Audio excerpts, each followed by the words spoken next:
वर्षापासून काम करणारे आरोग्य विभागाचे कंत्राटी कर्मचारी आले त्यांच्या समस्या घेऊन. काय मागणी आहे तुमच्या? ठीक आहे, त्यांना बोलून देतो.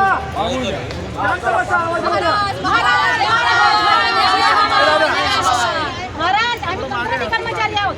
गेली 20 वर्ष या आरोग्य सेवेमध्ये जनतेची सेवा करत आहोत, तरी अजून कंत्राटी म्हणूनच काम करत आहोत. महाराज महाराज महाराज आम्ही स्थायी कर्मचारी एवढंच काम करतोय. आमचे सहकारी 12-12 तास कार्य करूनही आम्हाला वेतन दिले जात नाही. एकतर तुटपुंजे वेतन दिले जाते नाही, तर समान काम समान वेतन दिलं जात नाहीये. महाराज, कंत्राटी कर्मचारी कर्तव्यावर असताना आजारी पडतो, त्याचा मृत्यू होतो, त्याचा अपघात होतो, पण त्याला कोणतीही जीवन विमा पॉलिसी नाही, कोणताही हेल्थ इन्शुरन्स नाही. महाराज, कंत्राटी कर्मचारी मूलभूत सुविधांसाठी वंचित का?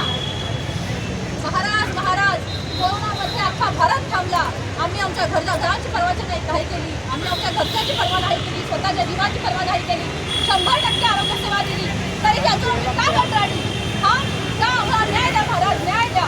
14 मार्च 2024ला शासन निर्णय लागू झाला समायोजनाचा, तरीही आमच्यातून कंत्राटी काय करताय शासन? या शासनाचं करायचं काय? महाराज यांच्या बरोबर माझी व्यथा पण आणखी वेगळी आहे. काय व्यथा आहे तुझी? माझं लग्नच ठरत नाही कंत्राटी असल्यामुळे. फक्त जातोय, पोहे खातोय आणि परत येतोय. लग्नाला कोणी पोरगीच देत नाही महाराज.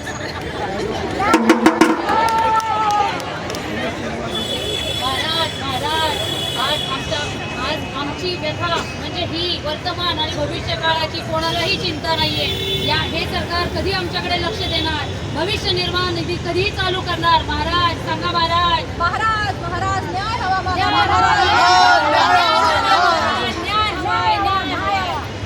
प्रधानमंत्री मंत्रिमंडळाची बैठक लावा, निर्णय घेऊ, आम्ही तुमचा निर्णय घेऊ. आम्हाला वेळ द्या.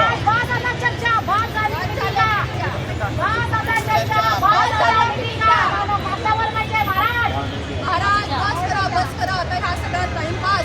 द्या आम्हाला एकदाचा कंत्राट परमानंटचा पास.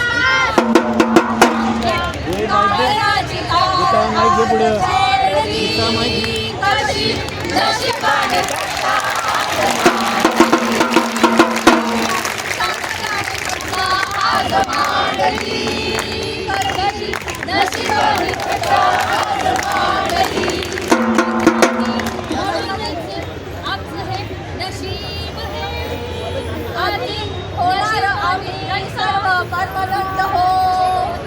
अरे काम करा, कायम करा.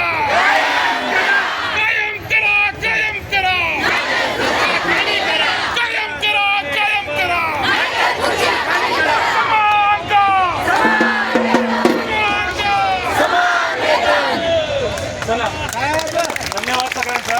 इथे आपण सगळं सांगून झालो. आता आपण इथून आपण सगळं